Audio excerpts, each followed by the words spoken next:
야고보서 1장입니다. 계속 야고보서 1장 보고 있는데요. 야고보서 1장에다가 그 성경책 끈을 딱 고정시켜 놓으시기 바랍니다. 당분간 1장 계속할 예정입니다. 야고보서 1장 19절에서 27절 말씀 보도록 하겠습니다. 제가 가지고 있는 성경, 신약 성경 371쪽쯤에 있습니다. 야고보서 1장 19절에서 27절 말씀입니다. 찾으셨으면 한 목소리 같은 마음으로 같이 함께 읽도록 하겠습니다. 시작. 내 사랑하는 형제들아, 너희가 알지니 사람마다 듣기는 속히 하고 말하기는 더디하며 성내기도 더디하라.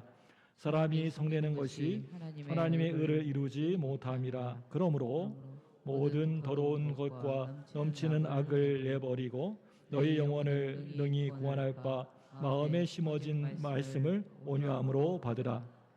너희는 말씀을 행하는 자가 되고 듣기만 하여 자신을 속이는 자가 되지 말라. 누구든지 말씀을 듣고 행하지 아니하면 그는 거울로 자기의 생긴 얼굴을 보는 사람과 같아서 제 자신을 보고 가서 그 모습이 어떠했는지를 곧 잊어버리거니와 자유롭게 하는 온전한 율법을 들여다보고 있는 자는 듣고 잊어버린 자가 아니요 실천하는 자니 이 사람은 그 행하는 일에 복을 받으리라.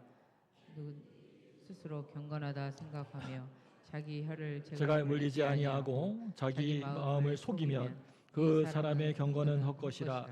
하나님 아버지 앞에서 정결하고 더러움이 없는 경건은 곧 고아와 과부를 그 환난 중에 돌보고 또 자기를 지켜 새 속에 물들지 않느냐는 그것이니라. 아멘. 아주 한 동안 잘 지내셨어요? 저는 여러분의 기도 덕분에 잘 지내고 이 자리에 서게 되었습니다. 감사합니다. 우리 옆에 분 바라보시면서 인사하겠습니다. 참 잘 나오셨습니다. 자, 웃으시면서 좀 인사하겠습니다. 이게 좀 집안에 우환이 있으셔도 오늘은 좀 웃으면서 인사하겠습니다. 네, 다시 한번 하겠습니다. 참 잘 나오셨습니다. 앞뒤로 인사할까요? 사랑하고 축복합니다. 좀 우리 주일만큼은 좀 웃자고요. 근심 다 염려 떨쳐버리고 웃고 하나님께 나아가는 복된 날 되기를 축원합니다. 제가 전도사 시절에 차를 몰 때 과속을 즐겼습니다. 제가 20대 때 교육전도사 시절에 막 너무 그냥 막 이렇게 달리고 싶은 마음이 있어가지고 차만 몰면 그냥 밟아대고 막 그랬어요. 보통 이런 사람들을 뭐라고 얘기하죠? 폭주족이라고 그렇게 얘기를 하죠. 네, 제가 젊었을 때 20대 때 전도사로 살겠을 때 저희 교회 권사님들은요, 제가 모는 차는요 절대 타지 않으셨습니다.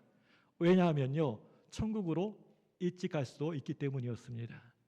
그런데 우리 아이들, 우리 청소년들, 중고등부 애들은 제 차를 너무 좋아했어요. 아, 목사님 너무 좋아요. 에버랜드 놀이동산보다 더 신나고 재미가 있어요. 그리고 바이킹 타는 것보다 더 스릴이 있어요. 그렇게 얘기를 했습니다. 그 당시에 고속도로가 아니고 일반 이제 그 자동차 전용 도로를, 일반 도로를 그냥 밤에 120까지 이렇게 밟고 나간 적도 있었습니다. 봉고차를 몰면서 아마 그때 그레이스 봉고차였던 것 같은데요. 이 봉고차 그 그레이스 사고 나면 그냥 다 죽는 그 위험한 차 있잖아요. 지금 가만히 생각해 보면 한 번도 사고 나지 않고 살아있다라는 그 자체가 정말 그게 하나님의 은혜라고 고백할 수밖에 없습니다. 여러분들에게 이 시간에 고백합니다. 요즘은 진짜 운전할 때 지난 몇 년 동안 단 한 번도 딱지를 떼본 적이 제가 없습니다. 궁금하시면, 그게 의심이 가시면 제 사모한테 물어보시기 바랍니다. 절대 과속하지 않습니다. 고속도로에 차가 별로 없어도 그렇게 빨리 다니지 않습니다. 왜냐하면 그것은요, 내 안에 변화가 일어나서 그런 것입니다. 제가 20대 때 운전할 때와 또 이제 50대 때 운전할 때가 많이 달라졌기 때문입니다. 이런 것을 가리켜서 한마디로 운전 습관의 성숙이라고 이야기하는 것입니다. 우리 삶에서 이 성숙은요, 아주 너무나도 중요한 거예요. 사람의 성장은요, 대략 20살 정도가 되면 다 끝나지만 성숙은요, 평생을 가기 때문에 아주 너무나도 중요한 것입니다. 우리 신앙에 있어서도 이 성숙만큼이나 중요한 게 없습니다. 우리가 기독교 본질에 대해서 얘기할 때 그 사람의 내면의 성숙에 대해서 반드시 말하는 것을 보게 되는데요. 좀 더 쉽게 말을 하면요, 우리가 예수 잘 믿고 신앙생활 잘한다라는 것은 교회에서 열심히 예배 잘 드리고 또 열심히 봉사하고 꼬박꼬박 예배 시간에 헌금을 많이 드리는 것이 아니라 내면의 성숙이 있을 때 그 사람이 예수 잘 믿는 신앙의 모습이라는 사실입니다. 우리가 지금 매주 주일마다 야고보서를 살펴보고 있는데요. 야고보서의 주된 주제 중에 하나가 바로 성숙입니다. 뭐라고요? 성숙에 대해서 강조하고 있어요. 오늘 말씀도 우리가 어떠한 신앙생활을 할 때 신앙의 성숙으로 가는지 성숙의 방법론에 대해서 말씀해 주고 있습니다. 오늘 이 말씀을 통해서 우리가 어떻게 하면 성숙으로 가는 것인지 함께 같이 살펴보도록 하겠습니다. 첫째로요, 성숙된 신앙은요, 우리가 하는 말에서 드러난다라고 하는 것입니다. 성숙된 신앙은 어디에서 나온다고요? 첫째로 우리가 하는 말에서 나타난다. 말이 참 중요해요. 야고보서 1장 19절 말씀 함께 보겠습니다. 같이요. 시작. 내 사랑하는 형제들아, 너희가 알지니 사람은 듣기는 속히 하고 말하기는 더디하며 성내기도 더디하라. 여러분, 이 19절 말씀을 보면요, 성숙된 신앙의 모습에 세 가지가 나오는데요. 보시면 전부 다 우리가 하는 말하고 서로 연관이 되어져 있는 것을 보게 됩니다. 첫째로요, 뭐라고 하고 있습니까? 우리 한번 19절 말씀 다시 한번 띄워주실게요. 첫째로 뭐냐면요, 뭐라고 하고 있어요? 듣기는 어떻게 하라? 속히 하라. 듣기는 속히 하라. 누가 말하면요, 잘 들어라, 경청을 이야기하고 있죠. 또 둘째로는요, 말하기는 어떻게 하라고요? 더디하라. 내가 말하는 것을 철저히 하라는 것이죠. 교회에서든지 세상에서든지 우리의 목소리를 줄이고 남의 말을 듣게 되면, 귀담아 듣게 되면 그 사람은 반드시 성숙으로 가게 됩니다. 우리의 기도 생활도 마찬가지입니다. 보통 기도할 때, 우리가 기도할 때 여러분 어떻게 해요? 주로 어떻게 하십니까? 무엇을 달라고, 주시옵소서 달라고 계속 부르시잖아요. 그런데 기도도요, 성숙으로 가게 되면요, 계속해서 내가 달라고 주라고 부르짖는 것이 아니고 이제 하나님의 음성을, 하나님의 말씀을 들으려고 합니다. 기도의 성숙으로 가게 되면요, 하나님 말씀하여 주옵소서, 내가 듣기를 원합니다. 이게 성숙의 모습입니다. 셋째로요, 뭐라고 합니까? 성내기를 더디하라. 화내지 말라는 거예요. 이렇게 세 가지 성숙된 신앙의 모습이 19절에서 얘기되고 있는데요. 오늘 읽은 26절과 서로 연결되어집니다. 우리 야고보서 1장 26절 읽어볼까요? 시작. 누구든지 스스로 경건하다 생각하며 자기 혀를 제갈 물리지 아니하고 자기 마음을 속이면 이 사람의 경건은 헛것이라. 예. 신앙의 성숙을 다른 말로 하면 경건이라고 얘기하는데, 참된 경건은 우리가 하는 말에서 나온다라는 것입니다. 그래서 자기 혀를 어떻게 하라고요? 제갈을 물리라라고 하고 있지 않습니까? 여러분, 제갈이 뭐예요? 이 제갈이 무엇입니까? 말을 하지 못하게 통제하려고 입에 혀와 입술과 턱을 움직이지 못하게 하는 그 감싸고 이렇게 묶어버리는 그 기구를 말합니다. 이렇게 우리 입술에 제갈을 물려야 경건한 사람이 될 수 있다라고 오늘 말씀은 얘기하고 있습니다. 이렇게 우리의 성숙은요, 반드시 말과 연결되어져 있습니다. 저와 여러분들이 말하는 수준이 그 사람의 성숙의 수준이라는 거예요. 그렇다면 좀 더 구체적으로 우리가 어떻게 해야지 참된 성숙으로 갈 수 있는지 실제적인 방법을 이 시간 함께 살펴보도록 하겠습니다. 야고보서 1장 20절과 21절 말씀 보겠습니다. 시작. 사람이 성내는 것이 하나님의 의를 이루지 못함이라. 그러므로 모든 더러운 것과 넘치는 악을 내버리고 너희 영혼을 능히 구원할 바 마음에 심어진 말씀을 온유함으로 받으라. 예. 여러분, 뭐라고 말씀하고 있어요? 이 말씀 상반절 말씀 보시면 뭐라고 하고 있어요? 예. 사람이 성내는 것이 뭘 이루지 못한다고요? 하나님의 의를 이루지 못함이라. 그러므로 모든 더러운 것과 넘치는 악을 내버리고. 20절과 21절을 그냥 보시면 서로 이 말씀이 별 관계없이 서로 따로 분리된 그런 말씀처럼 느껴지지만 이 말씀은요, 서로 연결이 되어져 있습니다. 이제 둘째로요, 성숙된 신앙은요, 분노를 버리는 데에서 시작된다라는 것입니다. 뭘 버리는 데 시작된다고요? 분노를 버리는 데에서 시작한다.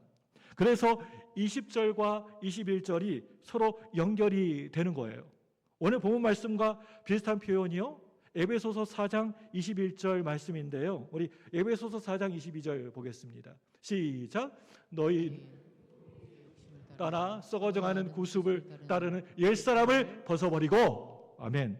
우리 내면을, 우리의 속을 들여다보면 참 악한 것들이 많습니다. 정말 추접하고 더러운 것들이 많이 있습니다. 이것을 벗으라고 이야기하고 있는 겁니다. 헬라어 성경 원어를 보시면요, 이 벗으라라는 말이 옷을 벗는 듯한 그런 뉘앙스의 표현으로 되어져 있습니다. 여러분, 서울역이나 사람이 많이 있는 곳, 붐비는 곳에 가보면 노숙인들을 볼 때가 있죠. 그런 사람들이 입고 있는 옷을 한번 보세요. 몇 달 동안, 몇 주 동안 빨지도 않고 계속 같은 옷을 늘 그렇게 입고 있습니다. 옆에만 가면 냄새가 엄청 납니다. 좋지 않은 냄새가 나지요. 그런 우리 내면의 속에 냄새나는 모습이 있는데 그런 옷을 벗어버리는 것처럼 우리 내면의 옷을 벗으라고 이야기하고 있는 겁니다. 오늘 말씀은 특별히 말에 대한 것을 다루고 있는데요. 이 말씀은요, 앞선 본문 말씀과 연결해서 이해해야 하는데 9절 말씀을 보시면 성내지 말라, 화내지 말라라고 얘기하고 있습니다. 그 이유가요, 20절에 사람이 성내는 것이 하나님의 의를 이루지 못함이라 라고 이야기하고 있습니다. 이것을 연결하면 성숙된 믿음, 성숙된 그 신앙으로 가기 위해서 우리의 말이, 언어가 정말 너무나도 중요한데 성내는 것, 화내는 것, 이런 습관을 벗어버려라, 화내는 옷을 벗어버려라 라고 얘기하고 있습니다. 그 이유가 뭐냐면 우리가 자꾸만 막 화를 내고 막 분을 내면 온전히 하나님의 의를 이루지 못하기 때문에 그런 것입니다. 여러분, 여기에서 하나님의 의라는 개념은 성경에서 아주 어려운 신학적인 개념인데요. 간략하게 얘기하면 저와 여러분들이 무슨 일 때문에 화를 내는 그 순간에 하나님의 뜻을, 하나님의 의를 이루지 못한다라는 것입니다. 저와 여러분들이 어느 순간 누구에게 막 분을 내는 그 순간에, 화를 내는 그 순간에 성경을 보시면 하나님의 기쁨이 되지 못한다라는 그런 의미의 말씀입니다. 제가 예전에 우리 성경 공부를 가르치면서 우리 성도님들에게 숙제를 낼 때 그 숙제 가운데 가장 난이도가 높은 숙제가 하나 있었습니다. 많은 분들이 그 숙제는요, 거의 다 실패를 해요. 어떤 숙제냐면요, 일주일 동안 화를 단 한 번도 안 내기 숙제를 내가 내드립니다. 일주일 동안 집에서든지 밖에서든지 사람 만날 때 화를 한 번도 안 내고 참고 와야 하는 그런 숙제입니다. 어떤 분이 발표를 하지요. 일주일 후에 목사님, 사실은요, 저는요, 주일 저녁부터요, 이미 다 끝났어요. 이렇게 다들 며칠도 가지 못하고 그냥 끝나버리는 거죠.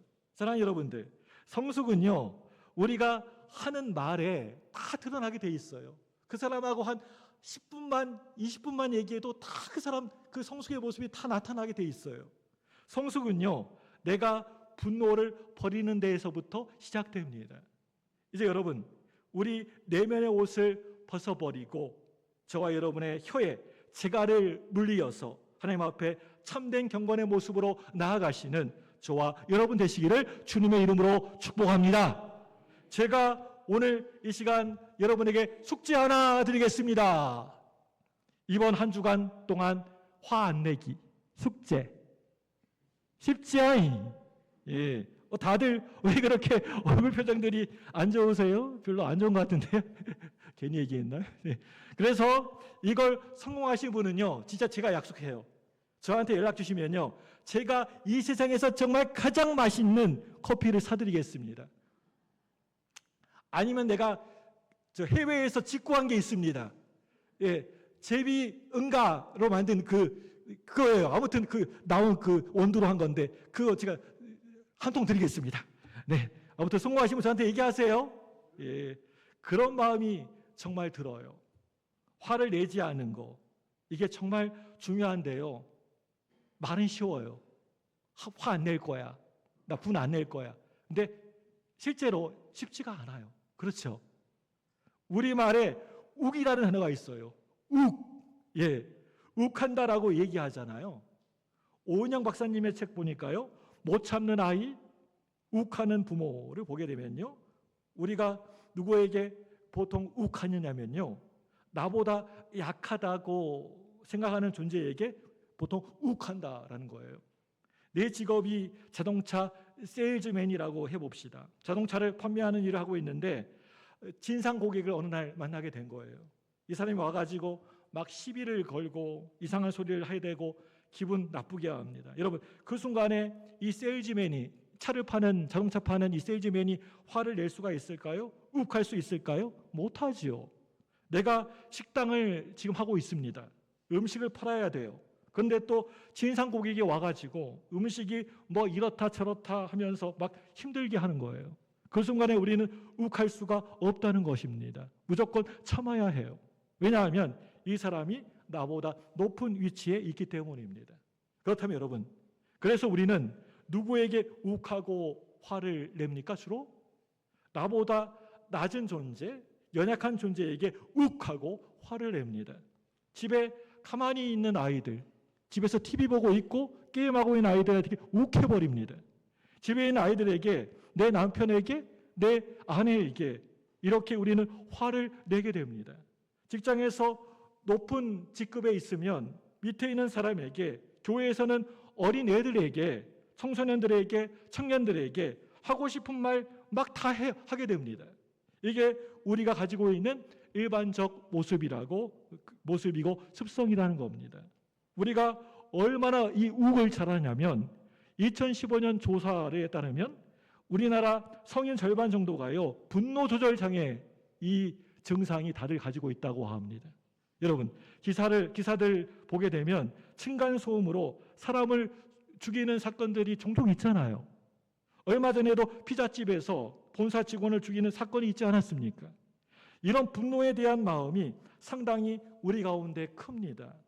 OECD 국가 중에서 우리나라가 자살률 1위를 늘 기록하는데 그 이유 중에 하나가 억울함과 화해에 대한 것을 풀지 않는 감정이 자살로 연결되기 때문이라는 거예요.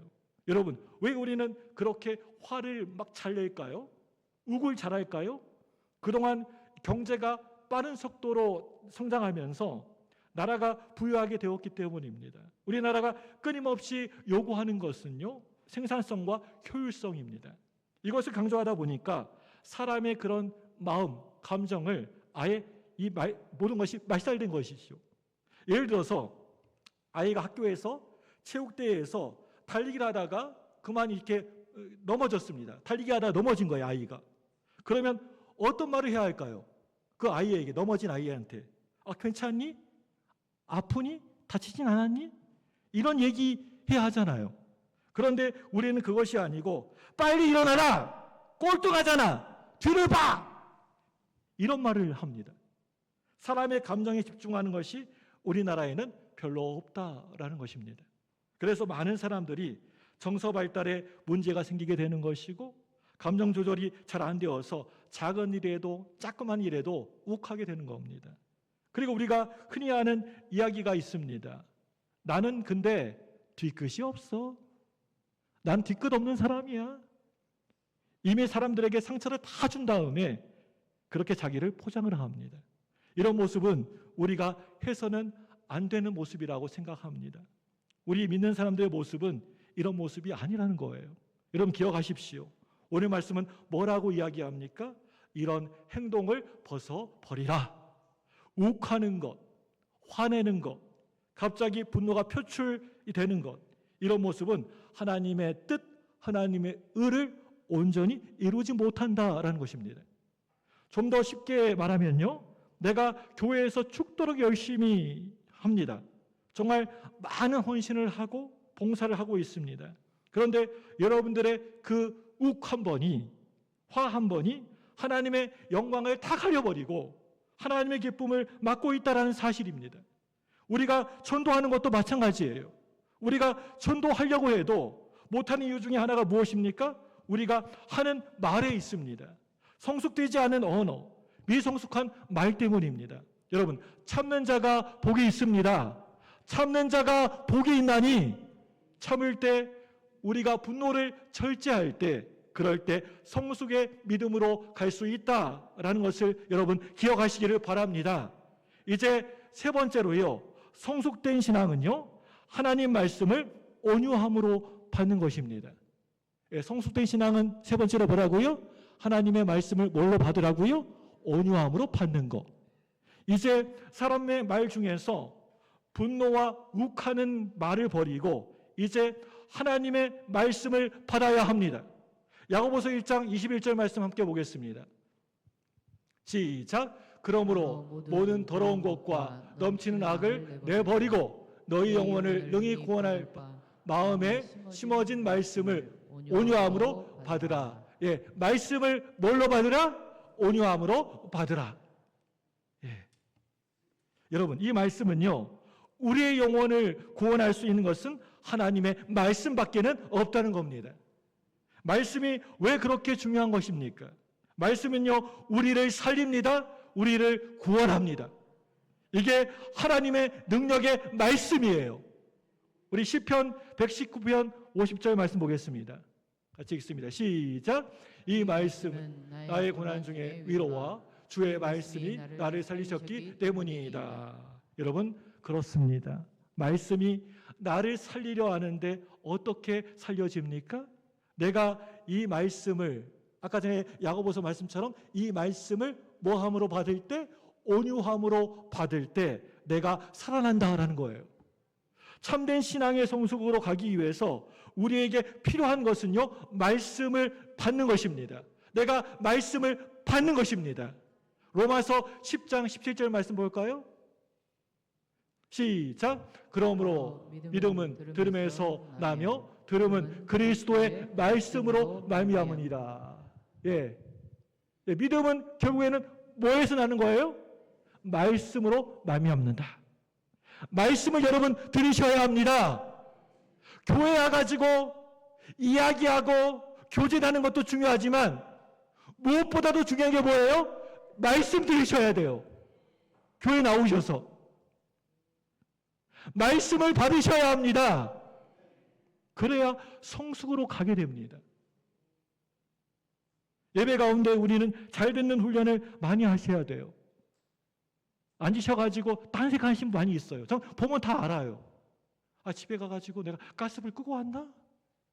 아, 세탁기 켜놓고 온 것 같은데. 집중하셔야 됩니다. 어느 때에는 예배 다 끝났는데도요, 욱 하나밖에 안 남을 때가 있어요. 욱만 생겨요. 열만 받고. 다 사라져 버리고 마는 것입니다. 예배 드릴 때 보면요, 말씀을 정말 잘 받아들이는 모습을 볼 때가 있어요. 어떤 분은 말씀을 정말 집중해서 잘 들으세요. 봐도 그냥 눈이 푸석푸석해요. 한 말씀도 놓치지 않으려고. 이렇게 말씀을 받아들여야만 성숙으로 가게 되는 것입니다. 근데 오늘 말씀에서 좀 특이한 표현 하나가 나오는데요. 말씀에 심어진 말씀을 그냥 받는 게 아니고 뭐라고 어떻게 받으라고 하고 있어요? 그냥 받으라고 하지 않고 온유함으로 받으라고 이야기하고 있습니다. 이 말씀이요, 아주 중요한 내용입니다. 온유함으로 말씀을 받으라. 어떤 신학자가 이 온유함에 대해서 이렇게 해석해 놓은 것을 본 적이 있는데요. 온유함은 배우고자 하는 마음의 신속함과 준비된 열망이다. 이렇게 얘기를 해놨습니다. 예수님이 나에게 배우라고 하실 때 온유함을 강조하셨습니다. 우리 마태복음 11장 29절 말씀 보겠습니다. 11장 29절 시작. 마음이 온유하고 겸손하지 나의 멍에를 메고 내게 배우라. 그리하면 너희 마음이 쉼을 얻으리라. 예, 예수님 마음이 어떠하시다고요? 온유하다. 여러분, 설교를 잘 듣는다라는 것의 의미는요, 내가 이렇게 주일날 나와가지고 이렇게 예배를 드리며 설교 들을 때 온유함을 가지고 있다라는 뜻이에요. 잘 듣는다는 것은 내 마음에 온유함이 있다는 거예요. 예배에 갈급함이 있다는 것이죠. 예배의 자리에 앉기 전부터 오늘은 어떤 말씀이 과연 나에게 떨어질까라고 하면서 갈급하고 준비된 마음을 가진 사람이 바로 그 사람이 온유한 사람이라는 뜻입니다.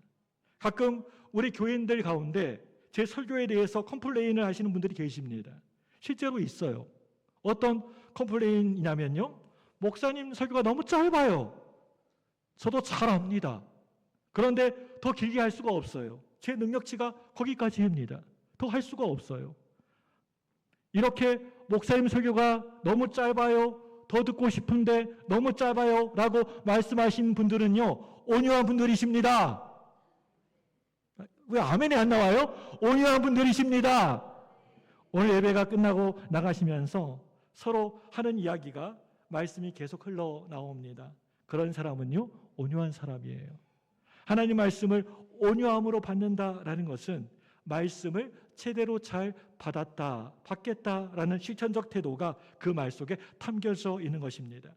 그 말씀을 반드시 꼭 내 삶에 적용시키겠다라는 의지가 있는 것이죠.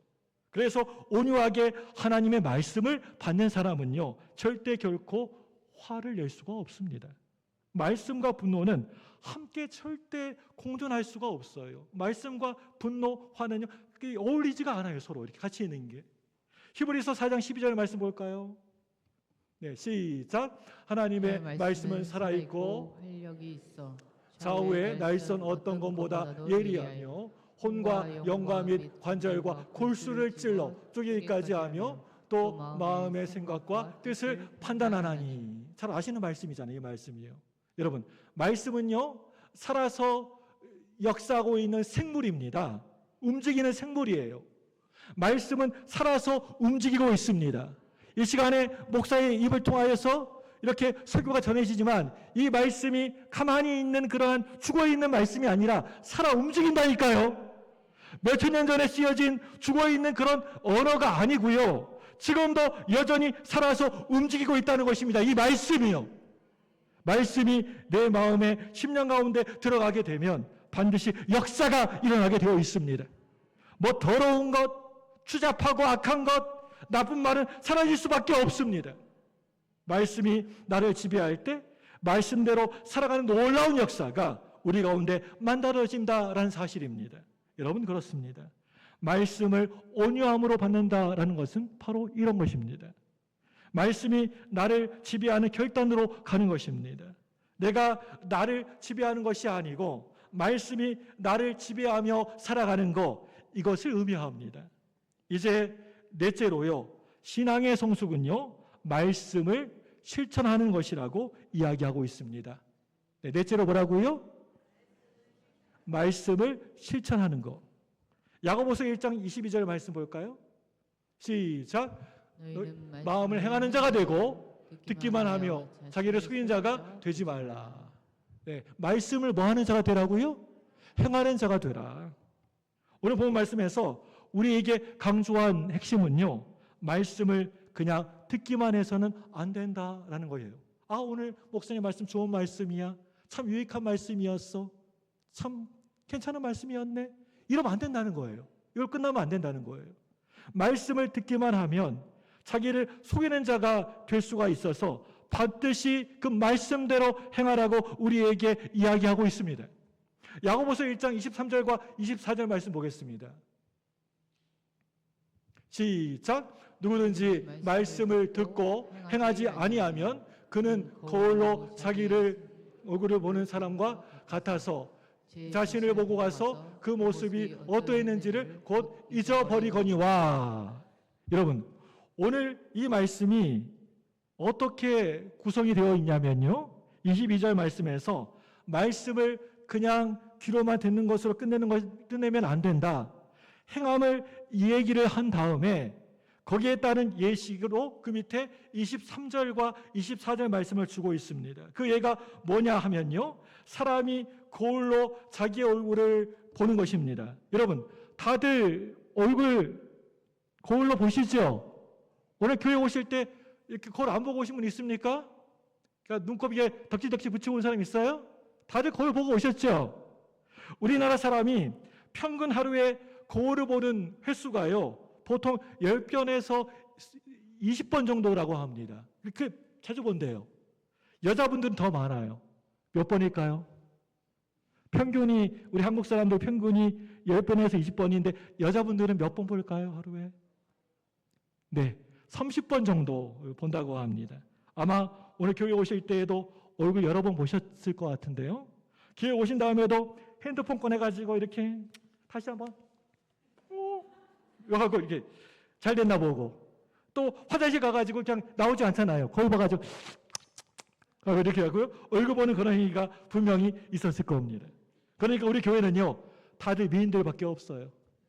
믿습니까? 우리 미스 코리아밖에 없어요. 우리 교회는요. 오늘 본 말씀에서 말하고 있는 이 거울은요, 우리가 지금 보고 있는 그 거울을 의미하지 않아요. 예, 얼굴 보는 거울을 의미하지 않아요. 그 당시에 있었던 청동 거울을 의미하는데요. 청동 거울은요, 아무리 보려고 해도요, 보이지가 않아요. 여러분, 박물관에 가보세요. 그 거울이 보이지 않아요. 아무리 거울 비춰도요. 아무리 닦아도 선명하게 보이질 않아요. 그러니까 아주 가까이 돼야만 겨우 그냥 윤곽이나 이게 대충 보일 정도예요. 청동 거울이. 그리고 돌아서면요, 다 새까맣게 잊어버리는 거예요. 뭐 내 코가 어떻게 생겼는지, 입이 어떻게 생겼는지 전혀 기억이 나지 않습니다. 말씀을 보고 실천하지 않는 자는 이렇게 다 거울을 보고 나서 다 잊어버리는 자라고 이야기하고 있습니다. 요즘 우리 교회, 개신교회의 문제 가운데 하나가요, 여러분 무엇입니까? 설교의 홍수의 시대를 지금 우리가 살아가고 있다는 거예요. 설교가 얼마나 많은지 모릅니다. 옛날에는 우리 부모님 때는요, 교회 하나 가려고 하면 몇십 리를 걸어가셨어요. 새벽기도 가려고 그러면 그냥 그 캄캄한 밤에 그냥 3시부터 걸어가셨어요. 여러분, 제 설교 말고도요, 유튜브를 통해서 아니면 기독교 방송 통해서 여러 다른 목사님의 설교를 들으실 때가 있으실 겁니다. 워낙 좋은 설교가 많으니까 설교를 듣는 가운데 나도 모르게 평가를 하게 됩니다. 와, 분당 우리 교회 이찬수 목사님 설교 참 잘하시네. 유기성 목사님 설교 은혜가 되네. 김동호 목사님 아침마다 말씀이 참 좋네. 그런데 우리 목사님은 왜? 아, 목사님 설교는 별로인 것 같아. 목사님 좀 이상한 것 같아. 여러분, 그러지 말라는 거예요. 설교를 듣고 평가하지 말라는 겁니다. 나도 모르게 설교를 평가하고 있질 않나. 우리는 나 스스로를 늘 돌아봐야 합니다. 말씀에서 정말 너무나 중요한 것은요, 많은 말씀을 듣는 게 그게 중요한 게 아니에요. 내가 이찬성 목사님, 유기선 목사님, 김동호 목사님 설교를 많이 들었다, 그게 중요한 게 아니에요. 많은 설교를 듣는 것이 중요한 게 절대 결코 아니라는 겁니다. 말씀 그대로 내가 그 말씀대로 실천하고 그 말씀대로 그대로 살아가는 게 그게 중요하다는 것입니다. 야고보서 1장 25절 말씀 보겠습니다. 시작. 자유롭게 하는 온전한 율법을 들여다보고 있는 자는 듣고 잊어버린 자가 아니요 실천하는 자니 이 사람은 그 행위 복을 받으리라. 아멘. 여러분, 이 말씀 보니까 누가 복되다고 와 있어요? 누가 복되다고 복이 있다고 얘기하고 있습니까? 실천하는 사람, 그 말씀대로 사는 사람이 복이 있다라고 이야기하고 있습니다. 믿습니까? 그렇지 않으면 우리의 경건은요, 다 헛된 것이라고 말뿐이라고 하고 있습니다. 참된 기독교는 행함이 있을 때, 그 말씀을 지키고 실천함이 있을 때, 그럴 때 힘이 있습니다. 우리 기독교의 핵심을 섬김이라고 이야기를 합니다. 세상과 다른 모습이 무엇입니까? 세상은 성공만을 얘기합니다. 세상은 지배를 이야기합니다. 그런데 우리 기독교에서 말하고 있는 것은요, 섬김입니다. 그렇기 때문에 설교를 잘 들었다라는 것은 예배 시간에 오늘 내가 졸지 않고 말씀을 잘 들었다, 경청했다라는 그런 의미가 아니고 설교를 들은 다음에 내가 이제 어떻게 살아야 할까? 실천이 내 마음 가운데 움직이는 것을 의미합니다. 여러분, 말씀 들을 때 실천에 대한 마음이 없으면 우리가 성수로 가지 못하게 된다라는 것입니다. 우리 야고보서 1장 27절 말씀 보겠습니다. 시작. 하나님 아버지 앞에서 정결하고 더러움이 없는 경건 곧 고아와 과부를 그 환난 중에 돌보고 또 자기를 지켜 새 속에 물들지 아니하는 그것이리라. 아멘. 여러분, 이 말씀 보시면 우리의 성숙된 신앙을, 참된 경건을 이야기하고 있습니다. 말씀을 들을 때 어떻게 하면 누구를 도울까? 누군가를 섬길까? 약자들에 대한 마음이 커져 나가야 하는 것입니다. 길을 지나면서 불쌍한 사람들 이렇게 바라볼 때 어떻게 하면 내가 도와줄 수가 있을까? 그들에게 도움이 될까? 세상에 물들지 않고 세상에 휩쓸리지 않고 세상 사람들처럼 똑같은 모습으로 살지 않고 어렵고 힘든 사람을 어떻게 하면 내가 그 사람을 도와줄 수가 있을까라는 말씀의 실천이 우리 가운데 넘칠 때 그 사람이 성숙된 믿음이라고 이야기하는 것입니다. 요즘 우리 기독교, 우리 개신교를 세상에서 바라보는 그 시선, 입장이 어떻습니까? 이기적인 집단이라는 평가를 많이 받는 것을 보게 됩니다. 기독교는 이미 기득권 집단이 되어버리고 말았습니다. 교회는 교회를 지키려고만 합니다. 예배를 지키려고만 합니다. 자기를 지키려고만 합니다.